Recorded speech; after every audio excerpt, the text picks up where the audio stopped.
എല്ലാവർക്കും വലിയൊരു thank you പറഞ്ഞുകൊണ്ട് തുടങ്ങട്ടെ. എല്ലാവർക്കും ഞാൻ 10K സബ്സ്ക്രൈബേഴ്സ് ആയതിൻ്റെ ആഘോഷത്തിന് വന്നതാണ് കേട്ടോ. അതാണ് ഈ ഗെറ്റപ്പ്. എൻ്റെ കയ്യിലുള്ള ഞാനിതെല്ലാം സൂക്ഷിച്ചു വെച്ചിരിക്കുന്ന സാരികളാണ്.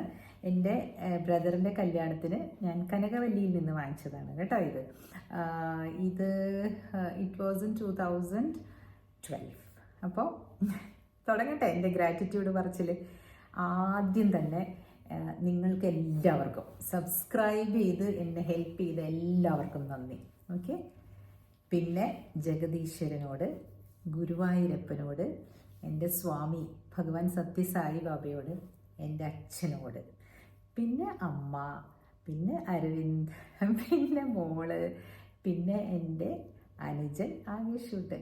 അവനാണ് എപ്പോഴും എന്നോട് പറഞ്ഞുകൊണ്ടിരുന്നത്, ചേച്ചി ഒരു യൂട്യൂബ് ചാനൽ തുടങ്ങും, ചേച്ചി യൂട്യൂബ് ചാനൽ തുടങ്ങുന്നിട്ട് പറയണേ ചേച്ചിയുടെ സാരിയും ബ്ലൗസൊന്നും കാണിക്കാനല്ല കേട്ടോ, മുഖമൊന്നും കാണിക്കാതെ വെറുതെ വോയിസ് മാത്രം, ലീഗൽ തിങ്സ് മാത്രം പറയുമെന്ന് പറഞ്ഞു. ഞാൻ ആദ്യം അങ്ങനെ കുറച്ച് ട്രൈ ചെയ്യാമെന്ന് വിചാരിച്ചു. പിന്നെ ഞാൻ വിചാരിച്ചു ഞാൻ ഇതൊക്കെ ഇവിടെ ഉടുക്കുമെന്ന് ചോദിച്ചാൽ എൻ്റെ അടുത്ത് പറയാം. അതിന് തന്നെ വേണം കുറേ നേരം പറഞ്ഞുകൊണ്ടിരിക്കുകയാണെങ്കിൽ ഞാൻ സബ്ജക്റ്റിൽ കോൺസെൻട്രേറ്റ് ചെയ്തുകൂടെ എന്ന് ചോദിച്ചു. എന്നാലും ഞാൻ അപ്പം മുതലേ ഞാൻ വിചാരിച്ചു. അപ്പോൾ ആദ്യം എനിക്ക് പേടിയായിരുന്നു എന്നെ സപ്പോർട്ട് ചെയ്യുമല്ലോ എന്നുള്ളത്. പക്ഷേ ഞാൻ സോഷ്യലി റിലവൻറ്റ് കാര്യങ്ങൾ പറയുന്നൊന്നും വലിയ താല്പര്യമില്ല പുള്ളിക്ക്. But still he supported me. അരവിന്ദാണ് എനിക്കിത് ഊർജം അങ്ങ് തന്നത് കേട്ടോ. ഒരു 2023 ഓഗസ്റ്റ് എനിക്ക് ഇവിടെ ഇരുന്നിട്ട് ബോറടിക്കാൻ തുടങ്ങി. കുറച്ച് ജോലികൾക്ക് പോയി ജോലികൾ ചെയ്യുന്നുണ്ട്. പക്ഷേ ഞാൻ എന്നിൽ തന്നെ ഒരു കമ്പാനിയനെ കണ്ടെത്തുന്ന ആളാണ് കേട്ടോ. ആരെന്ന് പറയുന്ന പോലെ സ്വന്തം ലോകത്തിരുന്നോളൂ എന്ന് പറയും. അപ്പം ഞാൻ അങ്ങനെ സ്വന്തം ലോകത്തിരിക്കുന്ന സമയത്ത് ചിലപ്പോഴൊക്കെ ഞാൻ പോയിട്ട് മുടിയൊക്കെ ഡൈ ചെയ്തിട്ടൊക്കെ വരും. കളർ ഡൈ ഇടാറില്ല, കളറിങ് ചെയ്തിട്ട് വന്നിട്ട് അപ്പോൾ നമ്മളൊരു പ്രത്യേക ഭംഗി ഉണ്ടാവുമല്ലോ. ആ സമയത്ത് സെൽഫായിട്ട് വീഡിയോസ് എടുക്കും. എന്നിട്ടൊരു സബ്ജക്റ്റാണ് സംസാരിക്കുക. It might be in English also. Sometimes എനിക്ക് ഇംഗ്ലീഷ് വൊക്കാബുലറി ശരിയാകണം. And I have to speak to people. I don't have any audience now. അത് കാരണം ഞാൻ തന്നെ ഇരുന്ന് പിടിച്ചിട്ടിട്ട് ഞാനൊരു യൂട്യൂബ് ചാനൽ തുടങ്ങിയാൽ ഇത് നോക്കിയെന്ന് വന്നിങ്ങനെ കാണിച്ചു. അപ്പം ഹി വാസ് ഡൂയിങ് സംതിങ്, ഭയങ്കര ബിസി ആയിട്ട് ഓഫീസ് വർക്ക് അതോ ചെയ്തുകൊണ്ടിരിക്കുക. തുടങ്ങുന്നു പറഞ്ഞാൽ ഞാൻ പറഞ്ഞിട്ട് നോക്കൂ ഞാൻ ചെയ്തു. അപ്പം എന്നെ നോക്കിയിട്ടാ പറഞ്ഞു ഇത് നല്ലതാണല്ലോ ഇട്ടോളൂ എന്ന് പറഞ്ഞു. എന്നെ ഒഴിവാക്കാൻ പറഞ്ഞതാണോ എന്ന് അറിയില്ല. ഞാൻ അപ്പം തന്നെ ഇട്ട് കഴിഞ്ഞപ്പോൾ ഇതിനൊരു പേരും വേണമല്ലോ. നമ്മളിതിങ്ങനെ ഞാൻ യൂട്യൂബ് ചാനൽ തുടങ്ങാനുള്ള രീതിയിൽ അതെല്ലാം I know something how to do it. അപ്പം ഞാൻ പെട്ടെന്ന് തന്നെ ചെയ്തു കഴിഞ്ഞപ്പോൾ പേരിടണ്ടേ. അപ്പം ഞാൻ പണ്ട് നമ്മൾ ഗ്രീക്ക് മിഥോളജിയിൽ അഥേന എന്ന് പറയുന്നത് വിസ്ഡമിൻ്റെ ദേവതയാണെന്ന് പറഞ്ഞു. അപ്പം ഞാൻ അധികവും ലീഗൽ ടോക്സും അവയർനെസ്സും അങ്ങനെയല്ലേ, പോഡ്കാസ്റ്റ് പോലെയല്ലേ ഉദ്ദേശിച്ചിരുന്നത്. സോ ഞാൻ വിചാരിച്ചു അഥേന ടോക്സ് എന്നിടാം. അപ്പം ഞാൻ ആദ്യം എഴുതി അഥേന ടോക്സ് ബൈ ആഗ എന്ന് എഴുതിയിട്ടു. അങ്ങനെ എഴുതിയിട്ട് കഴിഞ്ഞിട്ട് എൻ്റെ ഗ്രൂപ്പിലെ ഫ്രണ്ട്സ് ഉണ്ട്, എൻ്റെ സ്കൂൾ ഫ്രണ്ട്സിന് മാത്രം. അന്ന് ഞാൻ കോളേജ് ഗ്രൂപ്പ്സിലൊന്നും ഞാൻ ആക്റ്റീവ് അല്ലായിരുന്നു കേട്ടോ. മഹാരാജാസിൻ്റെ ഗ്രൂപ്പിലൊന്നും ഞാൻ ആക്റ്റീവ് അല്ലായിരുന്നു. ഇടയ്ക്കാണ് അതിലൊക്കെ ആക്റ്റീവായത്. ആ ഒരു 30 പേരാണ് ഞങ്ങളുടെ ഫ്രണ്ട്സ്. അതിൽ 29 പേരും അതിലുണ്ട്. അപ്പം അവർ സബ്സ്ക്രൈബ് ചെയ്യല്ലോ എന്ന് ഓർത്ത് അവർക്ക് അയച്ചു കൊടുത്തു. അതിൽ 20 പേരെ കിട്ടിയുള്ളൂ. ആർക്കോ ഒരു 9 പേർക്ക് എന്നെ ഇഷ്ടമല്ല, അവർ സബ്സ്ക്രൈബ് ചെയ്തിട്ടില്ല എന്നാണ് ഞാൻ മനസ്സിലാക്കുന്നത്. പക്ഷേ അവരുടെ ഭാര്യമാർ, എന്നെ ഇഷ്ടമുള്ള ചില ആൾക്കാരുടെ ഭാര്യമാരൊക്കെ ഉണ്ട്. അതിൽ അവർ സബ്സ്ക്രൈബ് ചെയ്തത് വഴി എനിക്ക് കുറച്ച്, പിന്നെ എൻ്റെ മോള് പോയിട്ട് എല്ലാവരോടും പോയി, മലയാളം അറിയാൻ വയ്യാത്തവരോട് പോലും പോയി പറഞ്ഞിട്ട് അങ്ങനെയൊക്കെ ഞങ്ങൾ ആദ്യം ഈ ചാനൽ തട്ടിക്കൂട്ടി 100 ആകാനായിട്ട് 98 ആണ് സമയത്ത് മഞ്ജു ആണ് എനിക്ക്, മഞ്ജു മനോജ് കേട്ടോ. അത് ആദ്യം തന്നെ ഞാൻ പറയട്ടെ. ആ കുട്ടിയാണ് അവരുടെ ഗ്രൂപ്പിലും അവർക്ക് കുറേ ഇതുണ്ട്. താന്നിപ്പുഴയാണ് പുള്ളിയുടെ വീട്. മനോജ് എന്ന് പറഞ്ഞ എൻ്റെ ഫ്രണ്ടിൻ്റെ ഭാര്യയാണ്. അപ്പോൾ ആ കുട്ടി എന്ത് ചെയ്തു, മക്കളുടെ ഫോണിലും മക്കൾക്കേ അറിയുള്ളതൊക്കെ അവർ പുതിയൊരു ഐഡിയ ഒക്കെ ഉണ്ടാക്കി എനിക്ക് 100 ആക്കി തന്നു. സോ ആദ്യം 100 സബ്സ്ക്രൈബേഴ്സ് ആക്കി തന്നത് മഞ്ജു ആണ് കേട്ടോ. മഞ്ജു മനോജിന് താങ്ക് യു ഫസ്റ്റ്. അത് കഴിഞ്ഞിട്ടാണ് മോള് ഇങ്ങനെ കുറച്ച് അധികം ആൾക്കാരെയൊക്കെ ക്യാൻവാസ് ചെയ്തു. പിന്നെ ഞങ്ങൾ അമ്മ പറഞ്ഞു, ഞങ്ങൾ അധികവും ഫാമിലി ഗ്രൂപ്പിലൊന്നും അധികം പേരൊന്നും ഇല്ല കേട്ടോ. I don't know why, maybe അവർ ആയിരിക്കും ഇവർക്ക് ഇത്ര വിവരമൊന്നും ഇല്ല, ഇവർ വെറുതെ ഇരുന്ന് പറയണമെന്നൊക്കെ പറയുന്ന ആൾക്കാരൊക്കെയാണ് അവിടെ. കാരണം അങ്ങനെ ആയിരിക്കുമല്ലോ, നമ്മളെ ചെറുപ്പം മുതൽ കണ്ടതല്ലേ. കസിൻസൊക്കെ ആകുമ്പോൾ അവർക്ക് നമ്മൾ അംഗീകരിക്കാൻ മടിയായിരിക്കും ചിലർക്കൊക്കെ. അപ്പോൾ അത് വിട്ടു. അത് കഴിഞ്ഞ് കഴിഞ്ഞപ്പോൾ എനിക്ക് 500 സബ്സ്ക്രൈബേഴ്സ് ആക്കിയതിൽ മോള് കുറേ ഇങ്ങനെ ശ്രമിച്ചു, അച്ഛൻ കുറേ ശ്രമിച്ചു, ആയി. ഈ 500-600 തന്നെ നിൽക്കുകയാണ് എന്ത് വീഡിയോസ് ഇട്ടാലും. അങ്ങനെ ഞാൻ സിംഗിൾ ബോബനെ പരിചയപ്പെടുന്നത്. ഞാനപ്പോൾ സിംഗിളിൻ്റെ വീഡിയോസ് കാണാൻ തുടങ്ങിയത് എന്താണെന്ന് വെച്ചാൽ, അദ്ദേഹത്തിന് സിംഗിളിന് ഒരു 30,000 സബ്സ്ക്രൈബേഴ്സൊക്കെ ഉള്ള സമയത്ത് ഞാൻ സിംഗിളിനെ കാണാൻ തുടങ്ങി. അത് ഫസ്റ്റ് വീഡിയോ എനിക്ക് അവരിലേക്കുള്ള ആകർഷണം എന്താണെന്ന് വെച്ചാൽ, ഞാൻ അവരെ ആദ്യത്തെ വീഡിയോ ഗുരുവായൂരപ്പൻ്റെ സന്നിധിയിൽ നിന്ന് കണ്ണീരൊഴുകി പ്രാർത്ഥിച്ചിട്ട് വന്ന് കാറിൽ കയറുകയാണ്. കുറേ തുളസി മാലയൊക്കെ ആയിട്ട് സിംഗിൾ, അദ്ദേഹത്തിൻ്റെ ഭർത്താവാണ് കാർ ഓടിക്കുന്നത്. അതിനകത്തിരുന്ന് പറയാണ്, മക്കളെ ഉണ്ടാക്കുന്നെങ്കിൽ അവരെ വളർത്തുകയും വേണം എന്ന് പറഞ്ഞ് കരയാണ്. എന്നിട്ട് പുള്ളി അവരുടെ ഒരു അനുഭവകഥ അതിൽ പറയണം. വല്ലാതെ മൂവ്ഡായിപ്പോയി ഞാൻ കേട്ടോ. അപ്പം ഞാൻ കുറച്ച് വീഡിയോസൊക്കെ പഴയതെല്ലാം പോയി നോക്കി. കൊള്ളാലോ, ഒരുപാട് കഥകൾ പറയുന്നുണ്ട്, തൻ്റെ അനുഭവങ്ങൾ പറയുന്നു. വളരെ കഷ്ടപ്പെട്ട് വന്നത് ഇത്. ഈ ചേട്ടനെ അപ്പോൾ വിവാഹം കഴിച്ചിട്ടുള്ളൂ അതൊന്നും നമുക്കറിയില്ല, കുറേ കഴിഞ്ഞിട്ടാണ് പറയുന്നത്. ആദ്യത്തെ വിവാഹം പോയിട്ട് കഷ്ടപ്പെട്ടു, മക്കളെ വളർത്താൻ കഷ്ടപ്പെട്ടു, മകളെ കല്യാണം കഴിപ്പിച്ചയച്ച കഥയും എന്തൊക്കെ ജോലി ചെയ്ത് എല്ലാം പറഞ്ഞു കഴിഞ്ഞപ്പോഴേക്കും എനിക്ക് അവരോടുണ്ടല്ലോ എൻ്റെ കണ്ണൊക്കെ നിറഞ്ഞൊഴുകുമായിരുന്നു സിംഗിളിൻ്റെ വീഡിയോസ് കാണുമ്പോൾ. അപ്പോൾ ഒരു ഇതിൽ വാട്സാപ്പ് നമ്പർ തന്നു. അവരുടെ ഹസ്ബൻഡിൻ്റെ ഓഫീസിലേക്ക് എല്ലാവരും അരച്ച് കയറുകയാണ്, കാരണം അവർ ലിസി ഹോസ്പിറ്റലിൽ ജോലി ചെയ്തുകൊണ്ടിരിക്കുകയാണെന്ന് പറഞ്ഞപ്പോൾ. അപ്പോൾ അങ്ങനെ എനിക്ക് നമ്പർ കിട്ടി കഴിഞ്ഞപ്പോൾ ഞാൻ വിളിച്ചു. ഞാൻ എറണാകുളത്ത് ചെന്നപ്പോൾ കണ്ടപ്പോൾ ഇല്ലേ സിംഗിൾ എനിക്കൊരു യൂട്യൂബ് ചാനലുണ്ടെന്ന് പറഞ്ഞപ്പോൾ അതിനെ ഒന്ന് പ്രൊമോട്ട് ചെയ്ത് തന്നു എന്നുള്ളതാണ്. അത് ആരും അധികം ചെയ്യുന്നില്ല. എന്താണ് നമുക്ക് നഷ്ടമെന്ന് എനിക്കറിയില്ല, ആരും ചെയ്യുന്നില്ല അങ്ങനെ പ്രൊമോഷൻസ് കേട്ടോ. അവരത് ചെയ്തു. അതാണ് അവരുടെ മനസ്സിൻ്റെ നന്മയെന്ന് ഞാൻ പറയുന്നത് കേട്ടോ. കൂടെയുള്ള സ്ത്രീകളെ ഇപ്പം എന്നെന്ന് പറഞ്ഞിട്ടുണ്ടെങ്കിൽ ഞാൻ ഈ പറഞ്ഞ പോലെ ഒരു കാര്യം ചെയ്ത് കഴിഞ്ഞ് വന്ന ആളാണ്. അപ്പം എനിക്കിതെന്ന് പറഞ്ഞാൽ എൻ്റെ വരുമാന മാർഗ്ഗമല്ല, പക്ഷേ എനിക്ക് കുറച്ചുകൂടി ആളുകളിലേക്ക് എത്താനും ഇതിനെന്താ പറയുക, ഇറ്റ്സ് ലൈക്ക് എൻ്റെ ഫേസ് ഇപ്പോൾ കുറച്ച് പേർക്ക് അറിയാം അല്ലേ, നാട്ടിൽ മലയാളം പറയുന്നവർക്ക് മിക്കവർക്കും എൻ്റെ ഫേസൊക്കെ ഇപ്പോൾ അറിയാൻ തുടങ്ങിയിട്ടുണ്ട്. അത് ഒരു റെക്കഗ്നിഷനല്ലേ. ഞാൻ ഈ ജോലി ചെയ്തുകൊണ്ടിരുന്നപ്പോഴേ, വക്കീൽ പണി എന്ന് പറഞ്ഞാൽ ഞാൻ കോടതികളിലല്ലല്ലോ, ഞാൻ പറഞ്ഞിട്ടില്ലേ, ഞാൻ കുറച്ച് നല്ല കമ്പനീസിലാണ് ജോലി ചെയ്തത്. ആ കമ്പനിയുടെ ആ കോമ്പൗണ്ട് വിട്ട് കഴിഞ്ഞാൽ ആരറിയാനാണ്? നിങ്ങൾ വൈസ് പ്രസിഡൻറ്റോ ആര് വേണമെങ്കിലും ആയിക്കോ അല്ലേ, അറിയില്ല. പക്ഷേ ഇതുപോലുള്ളൊരു പ്ലാറ്റ്ഫോമിലിരുന്ന് നമ്മളൊരു നല്ല കാര്യങ്ങൾ പറഞ്ഞു കൊടുക്കുമ്പോൾ സ്ത്രീകൾക്ക്, അതായത് നമ്മളെക്കാളും കുറച്ചെങ്കിലും ഒരു അപ്ലിഫ്റ്റ്മെൻറ്റ് വേണം എന്നുള്ള സ്ത്രീകൾക്ക് പറഞ്ഞു കൊടുക്കുമ്പോൾ അത് അവർക്ക് കിട്ടുന്ന ആ നോളജ് ഉണ്ടല്ലോ, അത് മതി നമുക്ക് സംതൃപ്തമാവാനായിട്ട്. സോ അതിന് വേണ്ടിയിട്ടാണ് ഞാനിത് പരിശ്രമിച്ചുകൊണ്ടിരുന്നത്. നിയമങ്ങളും സോഷ്യൽ ഇമ്പാക്ട്സും ഒക്കെ പറയാലോ എന്ന് വിചാരിച്ചു. അപ്പോൾ സിംഗിള് ആണ് എനിക്ക് 1000 സബ്സ്ക്രൈബേഴ്സിനെ ആക്കി തന്നത്, മോണിറ്റൈസ് ആക്കി തന്നത്. സിംഗിളിൻ്റെ മഹാലക്ഷ്മികൾ കുറേ പേര് എന്നെ കേൾക്കുന്നുണ്ട്. എല്ലാവർക്കും നന്ദി. Single Boban hats off, thank you കേട്ടോ. അവരെ എനിക്ക് എന്തുകൊണ്ടാണ് ഇഷ്ടം എന്നോട് പലരും ചോദിച്ചിട്ടുണ്ട്. അപ്പം ഞാൻ പറഞ്ഞു, അതിന് ഞാൻ പറഞ്ഞത് 1 lakh സബ്സ്ക്രൈബേഴ്സ് സിംഗിളിനായപ്പോൾ ഞാൻ ഇവിടെ അബുദാബിയിലായിരുന്നു ഉണ്ടായിരുന്നത്. അപ്പോൾ എന്നെയും വിളിച്ചിരുന്നു അതിൻ്റെ ആഘോഷത്തിന്. ഞാൻ പോയി, അവർ കേക്കൊക്കെ കട്ട് ചെയ്തു. അപ്പോൾ ഞാൻ കൊടുത്ത ഗിഫ്റ്റ് ഒരു വയലറ്റ് ഓർക്കിഡാണ്. അപ്പം ഞാൻ ഈ ബുക്സിൽ എവിടെയോ വായിച്ചിരുന്നു ആ സമയത്ത്, ഈ ഓർക്കിഡ്സിന് റിസിലിയൻസിൻ്റെ ഇപ്പം ഇതാണെന്ന്. ഓർക്കിഡ് വാടാറില്ല അധികം അല്ലേ, വളരെ വർഷം വളരെ കാലങ്ങൾ അത് നിൽക്കും. സൂക്ഷിക്കുകയാണെങ്കിൽ ഇനിയും കുറേ വർഷം ഇങ്ങനെ അതിന് എൻഡ്യൂറൻസ് കൂടുതലാണ്. അപ്പോൾ അത് ഒരു ഹാർഡായിട്ടുള്ള സാഹചര്യങ്ങളെ അതിജീവിക്കാനുള്ള ഒരു പവറുള്ള ഒരു ചെടിയാണ്, കളറാണ്. അതാണ് ആ ഓർക്കിഡിൻ്റെ ആ കളർ വയലറ്റ്. എൻ്റെ ഏറ്റവും ഫേവറേറ്റ് കളറുമാണത്. അപ്പം ഞാൻ അതാണ് കൊണ്ടുപോയി കൊടുത്തത്. എന്നിട്ട് ഞാൻ പറഞ്ഞു റിസിലിയൻസ്, നിങ്ങൾ ആ വേർഡ് പോയി നോക്കൂ. റെസിലിയൻസ് എന്ന് പറയുന്ന ഒരു കാര്യമുണ്ട് സിംഗിളിന്, അതിലാണ് എനിക്ക് നിങ്ങളെ ഇഷ്ടം എന്ന് ഞാൻ പറഞ്ഞു. അതായത് വളരെ ദുരിതപൂർണമായ സാഹചര്യത്തിൽ നിന്നും, അതായത് മറ്റുള്ളവരുടെ അടുക്കളകളിലൊക്കെ പോയി ജോലി ചെയ്യേണ്ടി വന്നതൊക്കെ അവർ പറഞ്ഞിട്ടില്ലേ, അതായത് സ്വന്തം വീട്ടുകാരുടെ അടുത്ത് തന്നെ എന്തെങ്കിലും ജോലി ചെയ്ത് കൊടുത്താൽ അവർ പായും തലയിണയും കിടക്കുകയുള്ളൂ, സേഫായിട്ട് ഉറങ്ങാൻ വേണ്ടിയിട്ട്. ഒരു അഡൾസൻസിലുള്ളൊരു പെൺകുട്ടി വീടുകളിൽ റിലേറ്റീവ്സിൻ്റെയൊക്കെ വീടുകളിൽ പോകുന്നത് നമുക്കത് കണ്ണിൽ ഒരു ചെറിയ നനവുണ്ടാക്കുന്ന ഒരു ഇതല്ലേ. അതെല്ലാം തരണം ചെയ്ത് വന്ന് പിന്നെ ആദ്യത്തെ വിവാഹത്തിലുള്ള പ്രശ്നങ്ങളും ഇതെല്ലാം തരണം ചെയ്ത് പെൺകുട്ടികളെ വളർത്തി നല്ല എന്താ പറയുക, നല്ല ഇന്നത്തെ കാലഘട്ടത്തിനനുസരിച്ച് ആ കുഞ്ഞുങ്ങളെ വളർത്തിക്കൊണ്ടുവന്ന് അതൊക്കെ ഒരു വലിയ കാര്യം തന്നെയാണ് ഒരു സ്ത്രീ ഒറ്റയ്ക്ക് ചെയ്യുന്നുണ്ടെങ്കിൽ അല്ലേ. നമുക്ക് എത്രയോ പേരുടെ ഒരു ഗ്രാമം മുഴുവനും എടുത്താണ് ഞാനൊക്കെ എൻ്റെ ഒരു മോളെ ഉള്ളു അതിനെ വളർത്താനായിട്ട്. എൻ്റെ അച്ഛനും അമ്മയും അരവിന്ദും എൻ്റെ ബ്രദറും എല്ലാവരും ഇടയ്ക്കിടയ്ക്ക് അരവിന്ദിൻ്റെ അച്ഛനും അമ്മയും വരുമായിരുന്നു കേട്ടോ. അവർ കൂടുതൽ ഇൻപുട്സ് ഇല്ലെങ്കിലും കൂടുതൽ എല്ലാവരുടെയും കുറേശ്ശെ ഉണ്ട്. അപ്പോൾ എനിക്ക് ആവശ്യങ്ങൾ വന്നപ്പോൾ പിന്നീട് പല കാര്യങ്ങൾക്കും അമ്മച്ചി അരവിന്ദിൻ്റെ അമ്മ ഒരുപാട് സഹായം ചെയ്തിട്ടുണ്ട്. മോളുടെ കൂടെ നിൽക്കാനും മോൾക്ക് ഈ കുറച്ചൊരു ഇത് പ്രോബ്ലം ഉണ്ടായിരുന്നു കാലിന്. ഇത് ആയുർവേദിക് ട്രീറ്റ്മെൻറ്റ് എടുത്തായിരുന്നു. അപ്പോൾ ഒക്കെ അമ്മച്ചിയാണ് കൂടെ നിന്നത്, ഞാനല്ല കേട്ടോ. അപ്പോൾ എനിക്ക് ജോലിയുണ്ട്.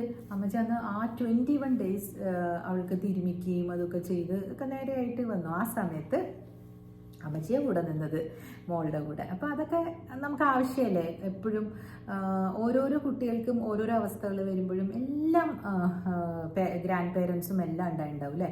പിന്നീട് അവരുടെ ലൈഫിൽ അവർക്ക് ഹെൽപ്പൊക്കെ അമ്മയൊക്കെ ചെയ്തിട്ടുണ്ടെന്ന് പറഞ്ഞു, പക്ഷെ ആവശ്യമായിരുന്ന തരുണത്തിൽ ഉണ്ടായിരുന്നില്ല. അപ്പോൾ ഇതാണ് ഇത് ഇപ്രാവശ്യത്തെ ഈ episode I dedicated to single Boban കേട്ടോ. Thank you single. എല്ലാവരും സിംഗുമ എന്നല്ല വിളിക്കുന്നത്, ഞാനും സിംഹം എന്നൊക്കെ വിളിക്കാം. ഷീ ഈസ് റിയലി അവരൊരു ബ്രേവ് ലേഡിയാണ് കേട്ടോ. ഇത്ര വരെ അവർ കൊണ്ടുവന്നെങ്കിൽ അത് അവരുടെ കരുത്ത് തന്നെയാണ്. പിന്നെ പ്രാർത്ഥന പഠിച്ചതും ഭക്തിയെല്ലാം എൻ്റെ അമ്മയിൽ നിന്നാണ് ഞാൻ പഠിച്ചത്. അമ്മ വന്നിട്ട് എനിക്ക് ചോറ് തന്നതൊക്കെ ഗുരുവായൂർ അമ്പലത്തിലാണ്. അപ്പം അന്ന് മുതൽ പിന്നെ എൻ്റെ മോൾക്കും ചോറ് കൊടുത്തതൊക്കെ അവിടെ തന്നെയാണ്. അന്ന് മുതലേ ഞങ്ങൾ ഗുരുവായൂർ അമ്പലത്തിലെ ആരാധകരാണ്. പിന്നീട് സായിബാബയെ പറ്റി അറിയുകയും ആശ്രമത്തിൽ പോവുകയും അതൊക്കെ ഒരു ഡിസിപ്ലിൻ്റെ ഭാഗമായിട്ട് ഞങ്ങളുടെ ജീവിതത്തിലേക്ക് വന്നതാണ് കേട്ടോ. ഇന്നും ഞങ്ങൾ അതിന് കടപ്പെട്ടിരിക്കുന്നു. ആ ഡിസിപ്ലിൻ ഉണ്ടാക്കാൻ സഹായിച്ചതിന് സ്വാമിയുടെ എല്ലാ അനുഗ്രഹങ്ങളും ഞങ്ങൾക്ക് കിട്ടിയിട്ടുണ്ട്. ഞാൻ പുട്ടവർത്തിയിലൊക്കെ പോവാറുണ്ട്. പിന്നെ മൂകാംബിക ഞാൻ പഠിച്ചത് അവിടെ ആയതുകൊണ്ട് ഞാൻ പറഞ്ഞില്ലേ, സരസ്വതി കടാക്ഷം അത് എല്ലാവർക്കും ആവശ്യമാണ്. അപ്പോഴാണ് ലക്ഷ്മി കൂടെ സരസ്വതി ലക്ഷ്മി കൂട്ടുകാർ തന്നെയാണ്. അപ്പോൾ അതൊരു കാര്യം. സോ ഈ കാര്യങ്ങളെല്ലാം നമ്മൾ മനസ്സിൽ വയ്ക്കണം. ഗ്രാറ്റിറ്റ്യൂഡ്, നമുക്കൊരു ചെറുതായിട്ട് നമ്മളെ ഹെൽപ്പ് ചെയ്ത എല്ലാ ആൾക്കാർക്കും നമ്മൾ എപ്പോഴും നന്ദി പറഞ്ഞുകൊണ്ടിരിക്കുക. എപ്പോഴും അവർക്ക് ചിലപ്പോൾ നമ്മളെ ഹെൽപ്പ് ചെയ്യാൻ പറ്റിയെന്നിരിക്കില്ല. ഒരു തവി ചോറ് ഒരു പ്രാവശ്യം നമുക്ക് തന്നിട്ടുണ്ടെങ്കിൽ നമ്മൾ നന്ദിയുള്ളവരായിരിക്കുക. ആ നന്ദിയാണ് നമ്മളെ അടുത്ത ലെവലിലേക്ക് കൊണ്ടുപോകുക. ഒരിക്കലും വന്ന വഴി മറക്കാതിരിക്കുക എന്ന് പറയില്ലേ, അതിനാണ് ഞാനിപ്പോൾ ഈ എപ്പിസോഡ് അതിന് വേണ്ടിയിട്ട് പറയുന്നത്. നിങ്ങളോട് ഞാൻ കഴിഞ്ഞ പ്രാവശ്യവും പറഞ്ഞു ഒരു ഗ്രാറ്റിറ്റ്യൂഡ് ജേർണൽ വെക്കണം, ഗ്രാറ്റിറ്റ്യൂഡ് പറയണം നമുക്ക്. അതുകൊണ്ട് ഞാൻ ഇന്ന് എഴുതിയ ഗ്രാറ്റിറ്റ്യൂഡാണ് ഇതെല്ലാം. ഇന്നത്തെ ദിവസത്തിൽ ഇന്ന് 10th April 2025 വ്യാഴാഴ്ച ഞാൻ എഴുതിയതാണ് ഈ 10,000 സബ്സ്ക്രൈബേഴ്സ് ആയതിനെ പറ്റിയും. അപ്പോൾ ഇത്രയും പേര് നമുക്കെപ്പോഴും ആളുകൾ ആവശ്യമാണ്. പിന്നെ എൻ്റെ കസിൻസ് ചിലരൊക്കെ ഉണ്ട് കേട്ടോ, എൻ്റെ സമപ്രായക്കാരായ കസിൻസും എന്നെക്കാളും വയസ്സ് കുറഞ്ഞ കസിൻസൊക്കെ ഉണ്ടല്ലോ, എൻ്റെ ഭയങ്കര ആരാധകരാണ്. അവർക്ക് എന്നെ ഇഷ്ടമാണ്. ചേച്ചിയാണ് ഞങ്ങളുടെ റോൾ മോഡൽ എന്നൊക്കെ പറയും. അതൊരു സുഖമാണ് കേൾക്കാനായിട്ടല്ലേ. പക്ഷേ എന്നെക്കാളും ഒരുപാട് പ്രായമുള്ള കസിൻസിനെ ഞാൻ കണ്ടുകൂടാ. എന്താ കാരണം എന്ന് ചോദിച്ചാൽ ഞാനിങ്ങനെ ഫെമിനിസ്റ്റ് ആണെന്നാണ് അവർ പറയുന്നത്. I will not listen to them for all the bullshits. എന്തൊക്കെയാണ് പറയണതെന്ന് അറിയാം. പെൺകുട്ടികൾ അടങ്ങി ഒതുങ്ങിയിരിക്കണം, വീട്ടിലെ ജോലികൾ ചെയ്യണം, അതൊന്നും എൻ്റെ അടുത്ത് നടപ്പാവില്ല. അപ്പോൾ അവർക്ക് പേടിയാണ് അവരുടെ മരുമക്കളെയൊക്കെ ഞാനെങ്ങാനും ബ്രെയിൻ വാഷ് ചെയ്ത് എന്നെ പോലെ ആക്കിയാലോ അവരുടെ സുഖജീവിതം താറുമാറായി പോകും എന്നൊക്കെയുള്ളൊരു പേടിയാണ്. സോ അതൊന്നും ഒരു വിഷയമേ അല്ല കേട്ടോ എനിക്ക്. ഇഷ്ടമുള്ളവർ കേൾക്കാം, ഇഷ്ടമുള്ളവർ കാണുക, അത്രയേ ഉള്ളൂ. നിങ്ങൾ എല്ലാവരും എന്നെ കേൾക്കുന്നുണ്ടല്ലോ, അത് മതി. അപ്പോൾ ഞാൻ എന്നെ കേൾക്കുന്ന ആൾക്കാരുടെ എല്ലാവരുടെയും പേര് എനിക്ക് അറിയില്ല. കാരണം എന്താണെന്നറിയോ, 1500 പേര് കേൾക്കണ്ടോ, ആ 1500 പേരുടെയും പേരറിയില്ലല്ലോ. അപ്പോൾ പേര് ഉള്ള ആളുകളില്ലേ കമൻറ്റ് ഇടുന്ന, പേരുകൾ വായിക്കാൻ പറ്റുന്നത്. മറ്റിങ്ങനെ കുറേ ഉണ്ട്, SKP ABC, അതൊന്നും എനിക്ക് വായിക്കാൻ പറ്റുന്നില്ല. അതുകൊണ്ടാണ് കേട്ടോ പേരുകളുള്ളവരുടെ ഞാൻ വായിക്കാൻ പോവാം. സൂസൻ, സഫിയ, സിന്ധു ജയകുമാർ, ജെസി ചേച്ചി, അജിതാബായി ചേച്ചി, സുപ്രിയ KK, സിന്ധു PK, മറിയയും വർഗീസും, പിന്നെ ഷെമി, ഖൈറുള്ള എന്ന പേരിലാണ് വേറെ ഒരു ഇത് വരുന്നുണ്ട്. ഞാൻ മറന്നുപോയിട്ടോ, ഒന്ന് കമൻറ്റ് ചെയ്യണം കേട്ടോ. ഖൈറുള്ളയുടെ ഇതിൽ മോൻ്റെ പേരാന്ന് എന്നോട് പറഞ്ഞിരുന്നു. സോറി കേട്ടോ, കുറേ നാളായി ഞാൻ പേര് മനസ്സിൽ വെച്ച് എഴുതി വെക്കണം എന്ന് ഓർത്തിരുന്നു. സോറി, അതൊന്ന് എഴുതണേ. ഇത് പിന്നെ അനേകം പേരുകളില്ലാത്ത ഐഡീസിൽ നിന്നും വരുന്ന ലവ് കമൻസ് ഇല്ല എങ്കിലും എല്ലാവരുടെയും വ്യൂസ് ഉണ്ടല്ലോ, ആ വ്യൂസ് നൽകിയ എല്ലാവർക്കും നന്ദി. ഇപ്പം എല്ലാവരും ഞാൻ പറഞ്ഞില്ലേ, ആരെങ്കിലും വിട്ടുപോയിട്ടുണ്ടെങ്കിൽ ക്ഷമിക്കണേ. പിന്നെ ഇല്ലേ, യൂട്യൂബ് ചാനലൊക്കെ ഉള്ള ആളുകളാണെങ്കിൽ അതിൽ നിന്നും ഇപ്പം ഇടൂലേ, എന്തെങ്കിലും ഇട്ട് കഴിഞ്ഞാൽ അത് യൂട്യൂബ് തന്നെ ബ്ലോക്ക് ചെയ്ത് കളയും. ലക്ഷ്മി എന്ന് പറഞ്ഞിട്ടൊരു കുട്ടി എനിക്ക് ഇതുപോലെ പറഞ്ഞു, ആകെ എനിക്കൊരു ലവ് പോലും ഇടാറില്ല, ബാക്കി എല്ലാവരുടെയും ഇടുന്നുണ്ടെന്ന്. അപ്പം ഞാൻ അങ്ങനെ ചെയ്യില്ലല്ലോ, ഒരിക്കലും ഞാൻ അങ്ങനെ ചെയ്യില്ല. നമുക്കൊരു ഫ്യൂ കമൻസ് ഒക്കെ അല്ലേ വരുള്ളൂ എല്ലാം. അപ്പോൾ ഞാൻ പറഞ്ഞു അതെന്താ അങ്ങനെ, ഒന്ന് ആ കമൻറ്റ് ഒന്ന് കാണിക്കൂ എന്ന് പറഞ്ഞ് നമ്മൾ ഇൻസ്റ്റഗ്രാമിൽ അങ്ങോട്ടും ഇങ്ങോട്ടും ചാറ്റ് ചെയ്തപ്പോഴാണ് മനസ്സിലായത്. ഞാനിടുന്ന കമൻസ് വേറെ ചാനലുകളിൽ ഇതുപോലെ അവർ പറയാറുണ്ട്, വരാറില്ല ചേച്ചി. അത് എനിക്ക് തോന്നുന്നു നമ്മുടെ പ്രൊമോഷൻ ആണെന്നൊക്കെ ഓർത്തിട്ടാണോ എന്ന് അറിയില്ല, യൂട്യൂബിന് തന്നെ എന്തോ ഒരു പോളിസി ഉണ്ട് തോന്നുന്നു അങ്ങനെ. സോ ദാറ്റ്സ് വൈ അങ്ങനെ ആരുടെയെങ്കിലുമൊക്കെ കമൻസ് അങ്ങനെ മിസ്സായി കിടക്കുന്നുണ്ടെങ്കിൽ നിങ്ങൾ മനസ്സിലാക്കിക്കൊള്ളത് അതുകൊണ്ടാണ്, അല്ലാതെ ഞാൻ കാണാതെ അല്ലെങ്കിൽ ഞാൻ അഹങ്കാരം കൊണ്ട് അവോയ്ഡ് ചെയ്ത് പോയതാണെന്നൊന്നും ഓർക്കരുത്. എനിക്കില്ലാത്ത ഒരു കാര്യം അതേ ഉള്ളൂ, അഹങ്കാരമില്ല. ഇച്ചിരി അഹംഭാവം ഉണ്ടായിരുന്നു, ഞാനെന്ന ഭാവം. അതിപ്പോൾ ഭഗവത്ഗീത വായിച്ചതിന് ശേഷം അത് മാറിയിട്ടുണ്ട്. അതെങ്ങനെയാണെന്ന് വെച്ചാൽ കുറച്ച് അറിവുണ്ടെന്നുള്ളൊരു ഭാവം ഉണ്ടായിരുന്നു. അതായത് ആരെങ്കിലും എന്തെങ്കിലും പൊട്ടത്തരം ഒക്കെ പറഞ്ഞിട്ടുണ്ടെങ്കിൽ എനിക്ക് എൻ്റെ ചോര തിളയ്ക്കും. ഇതെന്തിനാണ് ഇങ്ങനെ പറയണത്, അവിടെ പോയി അവരെ കറക്റ്റ് ചെയ്യും. പിന്നീട് ഞാൻ മനസ്സിലാക്കി ദാറ്റ്സ് നോട്ട് റിക്വയർഡ്. എന്തിനാണ് ഞാനത് കറക്റ്റ് ചെയ്യുന്നത്, അങ്ങനെ കറക്റ്റ് ചെയ്യേണ്ട ആവശ്യമില്ലല്ലോ. ഈ ഇടയ്ക്ക് എൻ്റെ ഒരു ഫ്രണ്ട്, കുറച്ച് ഞങ്ങൾ അടുപ്പമുള്ളവർ തന്നെയാണ്, പക്ഷെ കുറേ ഇങ്ങനെ ആ കുട്ടി ഇങ്ങനെ എഴുതുമ്പോൾ എല്ലാം ഇങ്ങനെ സംസ്കൃത് വേർഡ്സ് ഒക്കെ ഇങ്ങനെ എഴുതുമ്പോൾ എല്ലാം തെറ്റ് എഴുതാറുണ്ട്. അപ്പം ഞാൻ ആദ്യമൊക്കെ കറക്റ്റ് ചെയ്ത് കൊടുക്കുമായിരുന്നേ. പക്ഷെ ഇപ്പം എനിക്ക് തോന്നി ഇല്ല, അവർക്കൊക്കെ വിഷമം തോന്നുന്നുണ്ടാവും ഞാനിങ്ങനെ ഇരുന്ന് കറക്റ്റ് ചെയ്യുന്നത്. ചിലർക്ക് ഇഷ്ടമായിരിക്കും, നിങ്ങൾ കറക്റ്റ് ചെയ്ത് തന്നോളൂ എന്ന് പറയായിരിക്കും. പക്ഷേ എപ്പോഴും അത് ചെയ്യേണ്ടതെന്നാണ്. കാരണം എൻ്റെ അച്ഛൻ അങ്ങനെ ആൾക്കാരെ കറക്റ്റ് ചെയ്ത് കൊടുത്തിട്ടേ അവരച്ഛൻ്റെ വലിയ വലിയ ശത്രുക്കളായിട്ട് മാറിയിട്ടുണ്ട്. അവരത് പഠിക്കുകയും ചെയ്യും, പിന്നീട് നമ്മളോട് ശത്രുത ഉണ്ടാവുകയും ചെയ്യും. ശരിയല്ലേ? അപ്പോൾ ഒരു കാര്യം പറയട്ടെ, ഇന്നലെ സഫിയ എൻ്റെ അടുത്ത് ചോദിച്ചു, ഇന്നലെ ഇട്ട കമ്മൽ ശരിക്കും ഒന്ന് കാണിച്ചു തരുമെന്ന്. ഇതൊരു എടാകൂടം പിടിച്ച കമ്മലാട്ടോ. കാര്യം നമ്മൾ കാണുമ്പോൾ നമ്മൾ മേടിച്ചു പോകും, പക്ഷെ അത് ശരിക്കും ഇവിടെ കിടക്കുന്നുണ്ടായിരുന്നില്ല. അതെ ഇത് കണ്ടോ, ഇതൊരു മയിലാണ്, മയിൽ. കാണാവോ ഇത്? അങ്ങനെ ക്യാമറയുടെ അടുത്തോട്ട് കൊണ്ടുവരില്ല, കണ്ടാ മയിലിൻ്റെ കണ്ട ഇതിങ്ങനെ കിടക്കുള്ളൂ. പക്ഷെ നമ്മൾ കാതിലിട്ട് കഴിഞ്ഞപ്പോൾ അത് എന്തോ പോലെ ഉണ്ടായിരുന്നു. ഇതുണ്ട് ബാക്കിൽ, ഇത് ഊരിയെടുക്കുക, ഇങ്ങനെ ഊരിയിട്ട് മയിലിൻ്റെ ചിറക് ഇങ്ങനെ ഊരിയെടുക്കും. പിന്നെ മയിലാണത്, കണ്ട മയിൽ കണ്ട. അപ്പോൾ അതിങ്ങനെ ഇട്ടിട്ട് ഇങ്ങനെ ഇടും. ഇത് ബാഹുബലി സിനിമ കണ്ടിട്ടുണ്ടോ? ബാഹുബലി സിനിമയിൽ അനുഷ്ക ഷെട്ടി അല്ലേ? അനുഷ്ക ഷെട്ടി. എപ്പോഴും ഞാൻ അനുഷ്ക ശർമ്മ എന്നൊക്കെ പറഞ്ഞോളൂ. അനുഷ്ക ശർമ്മ നമ്മുടെ ക്രിക്കറ്ററുടെ ഭാര്യയാണല്ലേ, വിരാട് കോഹ്ലിയുടെ ഭാര്യയല്ലേ അനുഷ്ക ശർമ്മ. പരി എന്ന് പറഞ്ഞ സിനിമയെ പറ്റി ഞാൻ ഇന്നലെ മിനിഞ്ഞാന്ന് പറഞ്ഞിരുന്നു. ഈ ജാലിയൻ വാല ബാഗ് മസാക്കറിൻ്റെ ഒരു സിനിമ ഉണ്ടായിരുന്നു ഹിന്ദിയിൽ. അപ്പോൾ ഞാൻ പറഞ്ഞു, അപ്പോൾ അതാണ് അനുഷ്ക ശർമ്മ. ഇത് അനുഷ്ക ഷെട്ടി അല്ലേ, തെലുങ്ക് ലേഡി. അവരിട്ടിരുന്ന ആഭരണങ്ങൾ വിറ്റ് അതിനകത്ത് ഇങ്ങനെ കേർട്ടസി അങ്ങനത്തെ പരിപാടിയൊക്കെ ഉണ്ട് കേട്ടോ. കുറച്ച് എനിക്ക് കേർട്ടസി കണ്ടപ്പോൾ ആ സ്ഥലത്ത് ഞങ്ങൾ ഡൽഹിയിൽ പോയ സമയത്ത് മോൾ അവിടെ പഠിക്കണ്ടായിരുന്നു. ആ സമയത്ത് പോയപ്പോൾ ഇവിടെയൊക്കെ പോയി തപ്പി കണ്ടുപിടിച്ചു. ഖാൻ മാർക്കറ്റ് എന്ന സ്ഥലത്ത് ഉള്ള സ്റ്റോറാണിത്. അവിടെ നിന്ന് മേടിച്ചതാണ് ഈ ബ്രാൻഡ്. ഇവരുടെ ഒരു ബ്രാൻഡുണ്ട്, ട്രൈബ്സ് ബൈ അമ്രപാലി എന്ന് പറഞ്ഞിട്ട്. ഈ ബ്രാൻഡിൻ്റെ പേര് അമ്രപാലി എന്നാണ് കേട്ടോ. അപ്പോൾ ഈ അമ്രപാലിയാണ് ഈ കമ്മലും. കാണാമോ? അയ്യോടാ, അത് അടുത്ത് കൊണ്ടുവരണം. അല്ലേ കാതിൽ എങ്ങനെയാണെന്ന് അറിഞ്ഞോടാ, കാത് കണ്ട. അതാ ആ കമ്മലും അവിടെ നിന്ന് വാങ്ങിച്ചതാണ്. അമ്രപാലിയുടെ സിൽവർ സ്റ്റോറാണ്. ഇതെല്ലാം സിൽവറാണ്, ഇറ്റ്സ് നോട്ട് ഗോൾഡ്. എനിക്ക് ഒന്നില്ലെങ്കിൽ ഒറിജിനൽ സിൽവർ അല്ലെങ്കിൽ ഒറിജിനൽ ഗോൾഡ് അതായിരിക്കണം ഇടേണ്ടത്, അല്ലെങ്കിൽ ചൊറിയും. ഇവിടെ ഇങ്ങനെ തെരുന്ന് വരും. മുക്കുത്തിയൊക്കെ ആണെങ്കിലും അതെ. ഈ ബ്ലാക്ക് മെറ്റൽ പോലത്തെ മുക്കുത്തിയൊക്കെ ഇല്ലേ, നല്ല ഭംഗിയുള്ള ഒന്നും ഇടാനേ പറ്റില്ല, ചൊറിഞ്ഞ് തടിക്കും. അപ്പോൾ ഷെമിയുടെ പേര് വായിച്ചില്ലേ? അയ്യോ സോറി, ഷെമിന്ന് വന്നാണ്ട് എൻ്റെ വായിലേക്കല്ലേ. ഷെമി, സോറി കേട്ടോ, ക്ഷമിക്കണം, ഞാനതിൽ എഴുതിയില്ലായിരുന്നു, ഇപ്പോൾ പെട്ടെന്ന് വന്നാണ്ടോ. അതിന് സഫിയയും ഷെമിയും എപ്പോഴും എനിക്ക് മാറിപ്പോതുകൊണ്ടാണ്. ശരി, അപ്പോൾ എല്ലാവർക്കും നന്ദി കേട്ടോ. നമുക്കിനി മുമ്പോട്ട് പോകാനൊക്കെ എന്നുള്ളൊരു ഊർജ്ജമായി എനിക്ക്. ഇപ്പോൾ എല്ലാവരും കേൾക്കണേ. 1,00,000 ആകുമ്പോൾ നമുക്ക് നോക്കാം നമ്മളെവിടെയാണ് ഇരിക്കുന്നത്. ഇപ്പോൾ 10K ആവാൻ തന്നെ 1.5 വർഷം എടുത്തു കേട്ടോ. ചിലർക്ക് പെട്ടെന്ന് കയറും, ചിലർക്ക് അത്ര പെട്ടെന്ന് കയറാറില്ല. എനിക്ക് അറ്റ്ലീസ്റ്റ് കുറച്ചെങ്കിലും ഒരു വ്യൂസും ഒരു ഇതൊക്കെ കിട്ടിയത് സിംഗിളിൻ്റെ ചാനലിൽ വന്നുകൊണ്ട്. അത്ര നാൾ വരെ ഉറങ്ങി കിടക്കായിരുന്നു. 600 പേരിൽ പെട്ടെന്ന് ഒരു ദിവസം കൊണ്ട് 2000 പേരായി. അപ്പോൾ ഉറപ്പായിട്ടും ആ ഒരു 1500 600 പേര് അവിടെ നിന്ന് വന്നത് തന്നെയായിരിക്കും, ഉറപ്പാണ് കേട്ടോ. അപ്പോൾ താങ്ക് യു വൺസ് അഗെയിൻ. നമ്മൾ ഗ്രേറ്റ്ഫുള്ളായിരിക്കുക എപ്പോഴും. എല്ലാവരോടും വീണ്ടും നന്ദി പറഞ്ഞോളുന്നു. ടോപ്പിക്കുമായിട്ട് ഞാൻ പിന്നീട് വരാം കേട്ടോ. ഞാനൊരു ടോപ്പിക് എടുത്ത് വെച്ചിട്ടുണ്ട്. ആ ടോപ്പിക്ക് എനിക്ക് പറയണമെന്ന് ഭയങ്കര നിർബന്ധമാണ്. എന്താണെന്നറിയാം, അടുത്ത ടോപ്പിക്ക് ഞാൻ പറയാൻ പോണേ എൻ്റെ അടുത്ത വീഡിയോയിൽ. സസ്പെൻസ്. പെണ്ണുങ്ങളെ പറ്റിയിട്ടുള്ള ടോപ്പിക്ക് തന്നെയാണ് കേട്ടോ. സോ ആ ടോപ്പിക്ക് കാണണം കേട്ടോ നിങ്ങൾ. ഇതിപ്പോൾ ഞാനിപ്പോൾ വെച്ചിട്ട് again I am going to shoot one more and then I will upload it in the evening. Okay, bye. അപ്പോൾ സബ്സ്ക്രൈബ് ചെയ്യണം, ലൈക്ക് ചെയ്യണം, കമൻറ്റും ചെയ്യണം.